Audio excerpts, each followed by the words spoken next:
भरोसा सा नहीं हो रहा है, ऐसा नहीं लग रहा है कि ये वही चेल्सी है जो हमने इस पूरे सीज़न में देखा है। कुछ ऐसा जादू सा देखने को मिल रहा है पिछले 3-4 मैचेस में, जो हम बयान नहीं कर सकते शब्दों में। आर्सेनल की हार के बाद तो कुछ ऐसा स्विच फ्लिप हुआ है इस टीम का कि इस टीम में हमको सब कुछ दिखता है। हमको क्रिएटिविटी दिखती है, रिस्पॉन्सिबिलिटी दिखती है, क्वालिटी दिखती है, कैरेक्टर दिखता है, मैनेजर और क्लब के लिए खेलने वाले प्लेयर्स दिखते हैं फील्ड पे। तो जितनी तारीफ की जाए उतनी कम। आज नॉटिंघम फॉरेस्ट से मैच था, अवे नॉटिंघम फॉरेस्ट। ऑल दो नॉटिंघम फॉरेस्ट आप देखेंगे कि 17th है टेबल में। बहुत ज़्यादा स्ट्रगल किया है उन्होंने सीज़न। मैथमेटिकली अभी भी सेफ नहीं है, लेकिन वर्चुअली सेफ हैं। कुछ 12-13 गोल डिफरेंस आगे हैं वो लूटन टाउन से, तो नहीं हार रहे हो उतनी बुरी तरीके से। अपने अगले 2 मैच तो सेफ ही हैं। तो मुझे ऐसा लगा था कि क्योंकि नॉटिंघम फॉरेस्ट के लिए ज़्यादा कुछ नहीं है खेलने के लिए, तो हो सकता है कि हमारे लिए आसान मैच हो ये। But I was wrong. Nottingham forest काफ़ी अच्छा खेली। और एक चीज़ जिसका मुझे डर था कि टैक्टिकली अगर आप एक ही एक चीज़ करते रहते हैं तो आप पकड़े जाते हैं, फिर you are tend to get found out. और वही हुआ आज हमारे साथ।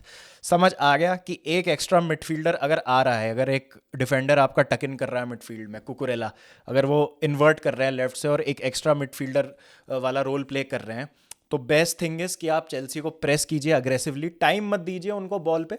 और उससे क्या होगा, आप उनकी डिफेंसिव लाइन को एक्सपोज कर देंगे। और वही हो रहा था आज।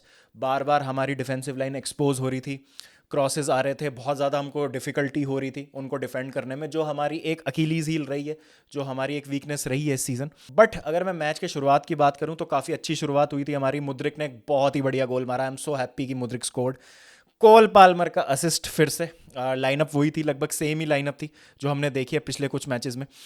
तो कोल पाल्मर के प्रीमियर लीग में अगर हम बात करें तो 10 असिस्ट और 21 गोल्स हो गए हैं। और जॉइंट टॉप हैं वो ऑली वॉटकिंस के साथ गोल कॉन्ट्रीब्यूशंस में। हाउ ऑसम इज दैट, मतलब no doubt about it. Not only वो हमारे प्लेयर ऑफ द सीजन है, वो Premier League player of the season के भी नंबर 1 दावेदार हैं, उसमें कोई डाउट नहीं है। बट ऑब्वियसली फोर्डन, ओडेगार्ड, साका वगैरह हैं, उनमें से ही किसी को मिलेगा। हालैंड वगैरह भी हैं वहाँ पर। But coming back to the game, I think शुरुआत हमारी काफ़ी अच्छी थी। जैसा मैंने कहा कि फॉरेस्ट को समझ आ गया हमारे अगेंस्ट कैसे खेलना है, तो दिक्कतें हमको पैदा हो रही थी। उस चीज़ से लड़ने का एक ही तरीका था कि हम बॉल को थोड़ा सा क्विक मूव करें, जो हम कर रहे थे। एट टाइम्स तो हमको हाफ चांसेस भी मिल रहे थे, बट एक चांस हमको मिला था जैक्सन जब थे थ्रू ऑन गोल, तो बट वो डिफिकल्ट फिनिश थी, कर नहीं पाया उसको।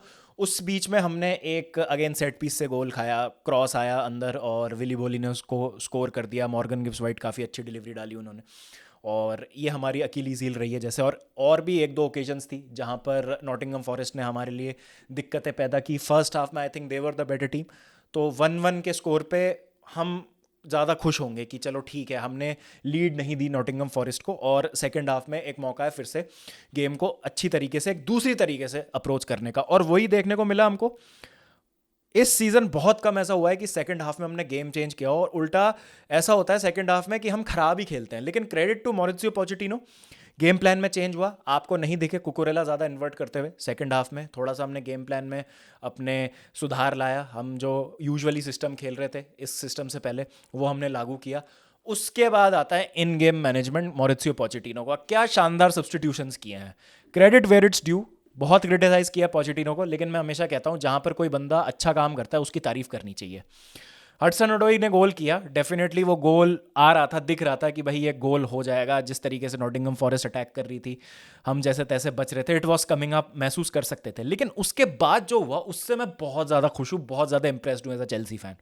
हमने क्या क्या सब्सटीट्यूशंस देखे। हमने देखा कि नोनी की जगह और गैलेगर की जगह स्टर्लिंग को डाला गया, एनकुंकू को डाला गया, गुस्तो और रीस जेम्स को देखा हमने, बदियाशील को भी हटा दिया था बाद में। तो उससे क्या हुआ, हमारे पास क्वालिटी आ गई पिच पे। सिस्टम ज्यादा चेंज नहीं हुआ। व्हाट हैपेंड कि जब बेंच होती है आपके पास चेंजेस करने के लिए, आज हमारी मेरे ख्याल से बेस्ट बेंच होगी सीजन की। इससे बढ़िया बेंच तो हमने देखी नहीं। रीस जेम्स पहली बार आया सर्जरी के बाद, आते ही क्या इम्पैक्ट दिया है। उसके बाद हमने देखा स्टर्लिंग आया। स्टर्लिंग के साथ मेरी शिकायत क्या रही है, इट्स ऑल और नथिंग विद स्टर्लिंग। या तो आपको स्टर्लिंग से एक 9 या 10 on 10 परफॉर्मेंस देखने को मिलता है, या फिर इट्स अ 0 और अ -2। स्टर्लिंग या तो आपके on a given day best player होते हैं या वर्स्ट प्लेयर होते हैं, और बीच में कुछ नहीं मिलता है आपको स्टर्लिंग से। Consistency is an issue. ये मेरा प्रॉब्लम है स्टर्लिंग के साथ। लेकिन जब आज उनको मौका मिला, उन्होंने बहुत ही इंपॉर्टेंट इक्वलाइजर स्कोर किया। और यही हमको चाहिए होता है कि जब क्वालिटी आ रही है बेंच से, आप प्लेयर्स को मौका दीजिए और वो स्टेप अप करेंगे, अपनी वर्थ प्रूव करेंगे। और बहुत इंपॉर्टेंट गोल स्कोर किया स्टर्लिंग ने, और उसके 1 मिनट के बाद वेलकम बैक रीस जेम्स, यही हम मिस कर रहे थे इतने टाइम से। राइट साइड पे वो presence, also no disregard to Malo Gusto, वो भी बहुत अच्छा खेले हैं रीस जेम्स की एब्सेंस में, but this is Reece James that we are talking about. Reece James आते हैं, क्रॉस डालते हैं, और in a matter of 2 minutes game जो है 2-1 नॉटिंघम फॉरेस्ट से 3-2 चेल्सी के फेवर में हो जाता है। और यही होता है एनकुंकू की परफॉर्मेंस। आप बोलेंगे कि कोई गोल नहीं था, कोई असिस्ट नहीं था, लेकिन जिस तरीके से एनकुंकू खेले हैं, अगर आप छोटी छोटी चीज़ें ऑब्जर्व करेंगे, प्लेयर्स को अपनी तरफ ड्रैग करना, न्यूसेंस क्रिएट करना, शेप खराब करना नॉटिंघम फॉरेस्ट का, टर्नओवर्स पे बॉल लेना, वो क्विक टचेस करना, सीक्वेंस ऑफ प्ले इनिशिएट करना, ये सब चीज़ें क्वालिटी होती हैं, ये मैनेजर नहीं सिखा सकता, ये प्लेयर के अंदर अपने आप आती हैं। और आज हमको एक साइन देखने को मिला है कि अगर इस टीम में इंजरीज ना हो, अगर ये टीम फिट रहे, तो एक बहुत अच्छा ग्रुप ऑफ प्लेयर्स है ये, और हमको ये ऑलरेडी देखने को मिला था। इट्स जस्ट दैट कि हमारी किस्मत इतनी खराब रही है कि ये सारे प्लेयर्स एक साथ फिट ही नहीं हो पाए। अब आज देखिए प्लेयर्स जो बेंच है उन्होंने आते ही गेम बदल दिया। निकलस जैक्सन की तारीफ करूंगा, 14 गोल स्कोर कर दिए, 14 गोल मार दिए प्रीमियर लीग में सीजन। और अगर आपने शुरू में बोला होता मुझे सीजन के कि एक निकलस जैक्सन नाम का स्ट्राइकर आ रहा है जो अपनी 3rd season of senior football खेल रहा है, 30-35 मिलियन का स्ट्राइकर है, विला रियाल से आ रहा है, स्टॉप गैप टाइप का है, उसके बाद बड़े नाम के लिए जाएंगे, 14 गोल मारेंगे वो प्रीमियर लीग में, 17 इन ऑल कॉम्पिटिशन्स, तो क्या आप खुश होंगे? मैं कहूँगा I would be more than happy. Nicholas Jackson is an over hated player मेरे हिसाब से, उनको बहुत ज़्यादा हेट किया जाता है। आई थिंक जितना वो क्रेडिट डिजर्व करते हैं उनको उतना मिलता नहीं है। Dragging opposition players out of their position, hold up उनका, off the ball work rate, as a winger भी खेल लेते हैं वो। इट्स जस्ट दैट उनकी फिनिशिंग ने उनको बहुत ज़्यादा लेट डाउन किया, और लेट डाउन एज इन कि बहुत ही ईजी चांसेस मिस किए उन्होंने इस सीज़न। इस वजह से उनकी पीआर बहुत ज़्यादा नेगेटिव हो गई है। 3-4 कारण है। एक तो वो एस्ट्रेड वेट वाली कॉल, उसकी वजह से वो फंस गए बुरी तरीके से। एफए कप का सेमीफाइनल जहाँ पर उन्होंने बहुत ग्लेयरिंग चांसेस मिस किए हैं, वो एक बहुत उनके साथ चीज़ गलत हुई है। उसके बाद ड्रॉगबा से उनको कंपेयर किया जाना, already very big shoes to fill, वो तो करना ही नहीं चाहिए था हमको, लेकिन हम चेल्सी फैंस हम भी आदतों से बाज का आएंगे। ड्रॉगबा से उनको कंपेयर कर दिया शुरू में, और उसके बाद फिर वो पेनल्टी इंसिडेंट हो गया। तो ये सारी चीज़ें हो गई जिसकी वजह से निकलस जैक्सन को बहुत ज़्यादा नेगेटिव पीआर मिला, but I think he is a decent player. थोड़ा सा फिनिशिंग पे अगर उनका इंप्रूवमेंट हो जाए तो बहुत ही शानदार प्लेयर हो सकते हैं, but again if buts and maybes वाली बात है। अगर मेरी बुआ के पहिए होते तो मैं उनको स्कूटर बोलता, ये वाली चीज़ है। तो ऐसा नहीं होता, एक स्ट्राइकर अगर फिनिश नहीं कर रहा तो उसमें इफ बट्स एंड मेबीज नहीं हो सकते। बट उन्होंने 14 गोल स्कोर किए हैं अलॉन्ग साइड पाल्मर, जिन्होंने राइट से या सेंटर से 21 गोल मारे हैं।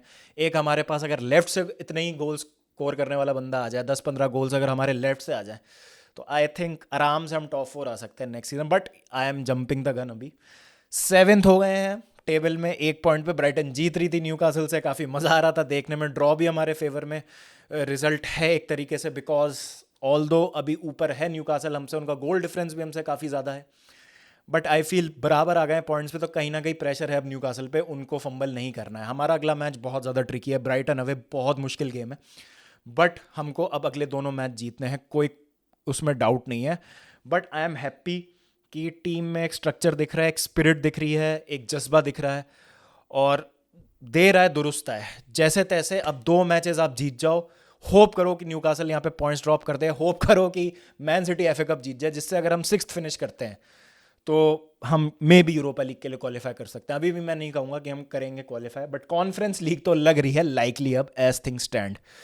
तो देखते हैं क्या होता है। बहुत सारे इफ्स हैं, बहुत सारी होपफुल थिंकिंग है अगर चेल्सी को यूरोपा लीग क्वालिफाई करना है, but this is what football fan is being all about. मतलब अगर आप ऐसे मोमेंट पे अपनी टीम को सपोर्ट नहीं करेंगे, आपको मज़ा नहीं आएगा उनकी परफॉर्मेंसेज में, तो गलत बात है। मतलब अभी हमको मज़े लेने हैं, अभी हमको अच्छा फील करना है, और अभी हमको खुश होना है चेल्सी की परफॉर्मेंसेज पे, सपोर्ट करना है 2 गेम और बहुत अच्छे से, and then I will have that discussion कि पोचेटिनो का फ्यूचर क्या होना चाहिए। आई एम हैप्पी कि पोचेटिनो ने थोड़ी सी बैकबोन दिखाना शुरू की है ओनर्स के अगेंस्ट, और जिस तरीके से उनके कमेंट्स आ रहे हैं, मुझे नहीं लगता कि ओनर्स उस कमेंट को बहुत पॉजिटिवली लेंगे, बट अच्छा भी लग रहा है देख के कि वो बता रहे हैं कि भाई ओनर्स जो तुम कर रहे हो सही नहीं है, और अगर मुझे सैक करना है तो करो, बट मैं अगर ऐसे ही डार्क में रहूँगा अपने फ्यूचर को लेके तो मेरे लिए परफॉर्म करना थोड़ा सा मुश्किल होता है, which is fair I guess, इसमें कोई गलत नहीं है।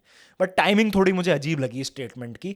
चाहते तो वो अवॉइड कर सकते थे ऐसा कुछ बोलना, बट उन्होंने डेलिबरेटली बोला। ही is a smart guy Pochettino, उनको पता है।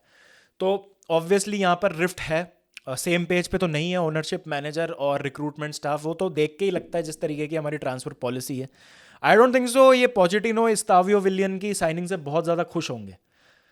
वो काफ़ी बार उन्होंने कहा है कि हमको एक्सपीरियंस प्लेयर्स चाहिए, जो मुझे भी लगता है। बट ठीक है, मतलब ये मैं सिर्फ स्पेकुलेट कर रहा हूँ, मुझे लगता है कि ऐसी चीज़ें हो रही हैं, बाकी एक्चुअली में हो क्या रहा है हमें पता नहीं। But I think again decent performance from Caicedo, Gallagher again. मतलब देखो फर्स्ट हाफ में जो प्रेस कर रही थी नॉटिंघम फॉरेस्ट, उसका तो हमारे पास कोई जवाब नहीं था। जैसा मैंने कहा, पकड़े गए हम अपने टैक्टिकल प्लान में। बट ये चीज़ अच्छी लगी कि हमने सेकंड हाफ में अपना शेप चेंज किया, और जो क्वालिटी आई बेन से, उसने गेम चेंज किया। What a beautiful beautiful piece of in game management by Mauricio Pochettino. मज़ा आ गया देख के। और जब आपके पास बेंच पे क्वालिटी होती है, जैसे रीस जेम्स, मालो गुस्तो, क्रिस्टोफर एनकुंकू, रहीम स्टर्लिंग ने आज गोल किया, तारीफ करूंगा उनकी बहुत ज़्यादा। Raheem Sterling what a equaliser, शानदार गोल, मज़ा आता है देख के। कैलम हडसन-ओडोई ने गोल किया चेल्सी के अगेंस्ट, और ये तो बहुत बार हुआ है कि एक्स चेल्सी प्लेयर्स चेल्सी के अगेंस्ट गोल करते हैं। काई हावर्ट्स ऑलरेडी स्कोर कर चुके हैं, हडसन-ओडोई ने भी गोल स्कोर किया। बट ठीक है, मतलब that is what football is about.